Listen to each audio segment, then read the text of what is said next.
السلام علیکم ناظرین کرام، نئی ویڈیو میں آپ کو خوش آمدید کہتے ہیں۔ مجموعی طور پر عدالتی نظام ہو یا سیاسی نظام، دو شخصیات کا اس وقت ہر جگہ موازنہ چل رہا ہے، جس میں ایک نواز شریف اور دوسرے عمران خان ہیں۔ ناظرین کرام، عمران خان کی درخواستیں جب سماعت کے لیے مقرر ہوتی ہیں، پہلی بات تو یہ ہے کہ اتنی جلدی سماعت کے لیے مقرر ہوتی ہی نہیں، اور اگر ہو جائیں تو اس کا صاف مطلب ہوتا ہے کہ انہیں ریجیکٹ ہونا ہے، انہیں مسترد ہونا ہے۔ دوسری جانب نواز شریف کی درخواستیں ویسے تو انصاف کے لیے ہیں۔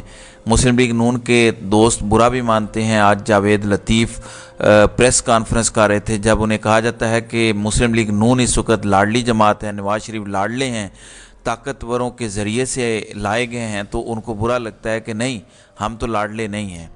اب لگتا یہ ہے کہ نواز شریف کی درخواستوں کا کھاتا اور ان کا حساب کتاب صاف اور سیدھا کرنے کے لیے بہت کچھ کیا جا رہا ہے۔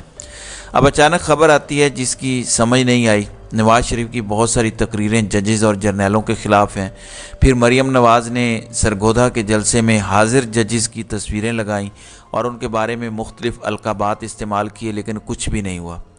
اب اس کے بعد یہ خبر آئی کہ نواز شریف کو توہین عدالت کے اندر ایک بلاوا آ گیا ہے، اور بلاوا اس طرح سے ہے کہ اسلام آباد ہائی کورٹ میں عدلیہ مخالف تقریر کے الزام میں نواز شریف کے خلاف ایک درخواست دائر کی گئی، اور یہ درخواست 2018 میں دائر ہوئی، یعنی آپ یوں کہیں کہ جب وہ الیکشن والا ٹائم تھا، اس حوالے سے درخواست ہے، جس میں ایک شہری عدنان اقبال جنہوں نے درخواست دائر کی تھی اور کہا تھا کہ دیکھیں نواز شریف کی تقریر توہین عدالت کے زمرے میں آتی ہے، اور انہوں نے عدلیہ کے خلاف تقریر کی ہے۔ تو ظاہر ہے 2018 سے 2023 تک عدالت یہ فیصلہ نہیں کر پائی کہ کیا کسی کی تقریر سے ان کی توہین ہوئی ہے یا نہیں ہوئی۔ ظاہر ہے نواز شریف توہین کریں بھی تو کہیں گے کہ ان کو جچتا ہے، مطلب ان کا بنتا ہے۔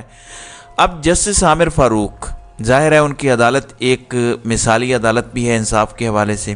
مسلم لیگ نون تو ظاہر ہے ان کے گن گائے گی، تو جسٹس عامر فاروق 15 نومبر کو اس درخواست کی سماعت کریں گے اور توہین عدالت کی اس درخواست کو نپٹائیں گے۔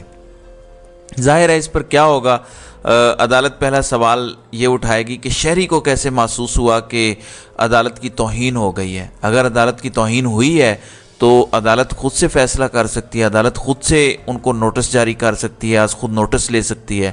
تو آپ عدالت کے اتنے سگے کیوں بنے ہیں؟ تو یوں 2018 کے نواز شریف کے عدلیہ کے بارے میں دیے گئے ریمارکس اور کلمات، اس پر انہیں کلین چٹ مل جائے گی، اور یوں نواز شریف اس محاذ سے بھی سرخرو ہو کر آگے چلیں گے، اور نواز شریف یوں چوتھی بار وزیر اعظم بننے کے حوالے سے کہا جا رہا ہے کہ ان کے نام پر مہر لگ گئی ہے، تو وہ یوں اپنی منازل طے کریں گے۔ ایک جانب نواز شریف کا معاملہ ہے، جبکہ عمران خان کی درخواستیں تو ظاہر ہے مسترد کرتے ہیں وہ، لیکن عمران خان نے آج ایک اور درخواست دائر کی ہے۔ آپ کو یاد ہوگا ان کی اپنے بیٹوں سے گفتگو ہوئی تھی، اور اس پر انہوں نے جج ابوالحسنات ذوالقرنین کا شکریہ بھی ادا کیا تھا۔ کوئی 30 منٹ بتایا گیا کہ ان کے بیٹوں سے بات چیت ہوئی تھی۔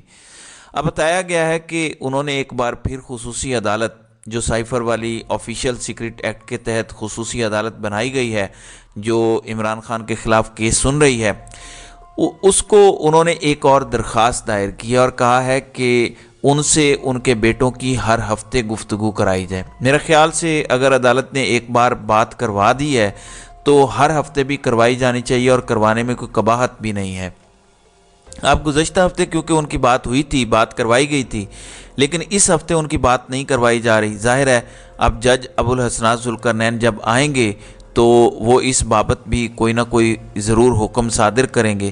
اب ایک تو یہ ہو گیا عدالتی معاملہ، دوسرا عمران خان کی ایک درخواست سپریم کورٹ میں تھی، جس پر جسٹس امرتا بندیال نے فیصلہ دیا تھا نیب ترامیم سے متعلق۔ اب سپریم کورٹ نے نیب ترامیم کیس پر جسٹس قاضی فائز عیسیٰ نے ایک لارجر بینچ بنا دیا ہے۔ آپ ذرا لارجر بینچ کی کمپوزیشن دیکھیں گے، میں آپ کو وہ ججز بتا دیتا ہوں۔ جسٹس قاضی فائز عیسیٰ اس کو بطور چیف جسٹس چیئر کریں گے۔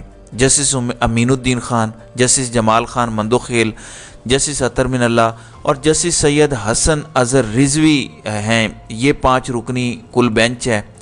اب یہ وفاقی نگران حکومت کی انٹرا کورٹ اپیل ہے۔ ظاہر ہے وفاقی حکومت کوئی الیکٹڈ حکومت نہیں ہے، اور نہ ہی اس کا یہ مینڈیٹ بنتا تھا۔ میرا بصد احترام یہ سوال ہے کہ جسٹس قاضی فائز عیسیٰ کی عدالت کا یہ جو بنایا گیا بینچ ہے، کیا اس کو ہم ہم خیال بینچ کہہ سکیں گے؟ کیا ہم یہ کہہ سکیں گے کہ ہم خیال بینچ کے ذریعے وہ جسٹس امرتا بندیال کے دیے گئے فیصلے کو ختم کریں گے اور اس فیصلے کو ختم کرنے کے ساتھ ہی پاکستان پیپلز پارٹی اور مسلم لیگ نون کے لیے ستیں خیراں ہو جائیں گی اور ان کو ہر طرح سے کرپشن کا جو ہے وہ چٹ مل جائے گی؟ تو یہ معاملہ بہت اہم ہے، ظاہر ہے اس کا کوئی نہ کوئی جواب آنا چاہیے۔ اگر معاملہ ہے پاکستان تحریک انصاف کا، پاکستان تحریک انصاف کیا کوئی سیاسی اتحاد کرنے جا رہی ہے؟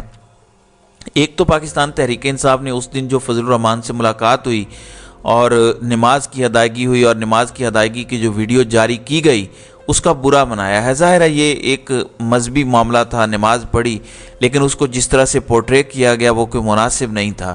لیکن پاکستان میں یہ سب چلتا ہے۔ آج اسد کیسر نے نعیم اشرف بھٹ کو ایئر وائی پر انٹرویو دیا۔ انہوں نے ایک تو یہ کہا کہ نواز شریف نے جنرل جیلانی سے لے کر آج تک ڈیل کے بغیر کچھ نہیں کیا۔ یہ بات 100% درست ہے کہ نواز شریف ملک سے باہر بھی کبھی ڈیل کے بغیر نہیں گئے اور نواز شریف ملک میں واپس بھی ڈیل کے بغیر کبھی نہیں آئے۔ پھر انہوں نے کہا کہ دیکھیں، پہلی مرتبہ ہے کہ سب کو پتہ ہے کہ کسے پی ایم بنانا ہے۔ انہوں نے کہا کہ اگر صاف شفاف انتخابات ہوئے تو نواز شریف تو فارغ ہو جائے گا۔ ایون آپ دور دراز علاقے چھوڑیے، نواز شریف کے لیے تو انارکلی، گوال منڈی جیسے علاقوں سے جیتنا بھی مشکل ہو چکا ہے، باقی جگہ تو آپ چھوڑ دیں۔ تو انہوں نے کہا کہ سوال صرف یہ ہے کہ اگر نواز شریف کے نام کی مہر لگ گئی ہے کہ انہوں نے وزیر اعظم بننا ہے تو وزیر اعظم کیسے بننا ہے؟ ووٹوں سے بننا ہے، بکسے بھر کے کون لائے گا؟ تو انہوں نے کہا کہ کون اس جمہوریت کو اور الیکشن کو مانے گا؟ یہ معاملہ ظاہر ہے ٹھیک نہیں ہے۔ پھر فضل الرحمان والے معاملے پر انہوں نے کہا کہ ہمارا کسی کے ساتھ کوئی الحاق نہیں ہوگا۔ انہوں نے کہا کہ فضل الرحمان کی جماعت ہماری سیاسی حریف ضرور ہے، انتخابات میں ان کو شکست دے کر ان کی جگہ پر انہیں لائیں گے، اور ہمارا لیڈر عمران خان خود کسی کے آگے جھکا نہ وہ جھکے گا۔ ان کے مطابق دیگر سیاسی جماعتوں کے ساتھ رابطے کے حوالے سے جو سفارشات ہیں وہ عمران خان کو بھیج دی ہیں تاکہ ملاقات بھی کی جائے، رابطے بھی ہوں، اور اگر منظوری عمران خان اس کی دے دیتے ہیں تو اس کا 1 پوائنٹ ایجنڈا ہوگا، اور وہ 1 پوائنٹ ایجنڈا کیا ہے؟ وہ ہے صاف شفاف انتخابات، اور اس حوالے سے بات کریں گے۔ پھر انہوں نے کہا کہ نگران حکومتوں کا جہاں تک تعلق ہے، نگران حکومتیں نون لیگ کی اپنی حکومتیں ہیں عملی طور پر۔ پنجاب کی نگران حکومت نواز شریف کی سزا کو معاف کر رہی ہے۔ پنجاب کی نگران حکومت کا ڈی سی اور سی سی پی او کمشنر نواز شریف کا استقبال کرتے ہیں، مری کے اندر ان کا استقبال کیا جاتا ہے، ہر جگہ پر ان کا استقبال کرتے ہیں۔ تو نگران حکومت والی کوئی بات ان میں نظر نہیں آتی۔ دوسری جانب کاکڑ صاحب بھی پارٹی بنے ہوئے ہیں، یہ کس طرح صاف شفاف انتخابات کرائیں گے؟ ہاں ایک بات ضرور ہے کہ کیا تحریک انصاف چھوڑنے والوں کے ساتھ اسد کیسر کا رابطہ ہے؟ تو انہوں نے کہا کہ میرا کسی کے ساتھ کوئی رابطہ نہیں ہے، اور جنہوں نے پاکستان تحریک انصاف چھوڑی ہے انہوں نے اپنی سیاست کو خود اپنے ہاتھوں تباہ کر لیا ہے۔ اب اس کے 2 احوال ہیں۔ ایک احوال خانیوال میں ہے جہاں پہ جلسہ ہو رہا ہے، وہاں پہ جو لوگ آئے ہیں اس وقت جو چیزیں آ رہی ہیں، ایک تو فیکٹری سے ان مزدوروں بیچاروں کو جو چھٹی ہے وہ جلدی مل گئی ہے، بسیں بھی ان کو لے کر آئی ہیں، لیکن ان کے چہروں پر کوئی خوشی نہیں ہے۔ جو تاثرات ہم نے دیکھے ہیں انٹری کے اوپر اور اندر بھی، وہ کوئی حوصلہ افزا نہیں ہے۔ اس کا مطلب یہ ہے کہ آپ اسی لیے جلسے کو وہاں پہ قریب ترین لے کر گئے جہاں پہ پورے جنوبی پنجاب میں فلاں فیکٹری ہے، فلاں شوگر مل ہے، فلاں جگہ کے لوگ ہیں۔ پنڈال تو ظاہر ہے بھر سکتا ہے، لیکن اگر یہ صورتحال ہو تو پھر سب کو پتہ چل جائے گا۔ دیکھیں لاہور میں نواز شریف نے جلسہ کیا لیکن لاہوریوں نہیں نکلے، اور یہ فیکٹر سب کو پتہ چل گیا۔ اسی طرح انہوں نے دور دراز علاقے میں یہ سب کچھ کیا، جبکہ ایبٹ آباد میں پرویز خٹک کا معاملہ ہے، 1500 وہاں پر کرسیاں لگائی گئی ہیں اور 12 بجے کا ٹائم تھا، ابھی تک وہ جلسہ گاہ نہیں پہنچے۔ وجہ کیا ہے؟ لوگ نہیں آ رہے، شام کا ٹائم ہو چکا ہے۔ تو یہ عملی طور پہ جو ہے وہ صورتحال ہے، اور اس طرح سے یہ مختلف نظریات کے ذریعے، کوششوں کے ذریعے اپنی سیاست کو دوام بخشنے کی کوشش کریں گے تو عوام بھی آپ کے ساتھ اسی طرح سے برا سلوک کرے گی۔ تو ناظرین اکرام، آپ کی اس ویڈیو کے حوالے سے کیا رائے ہے؟ آپ اپنی رائے کا اظہار کامنٹ سیکشن میں ضرور کیجیے گا۔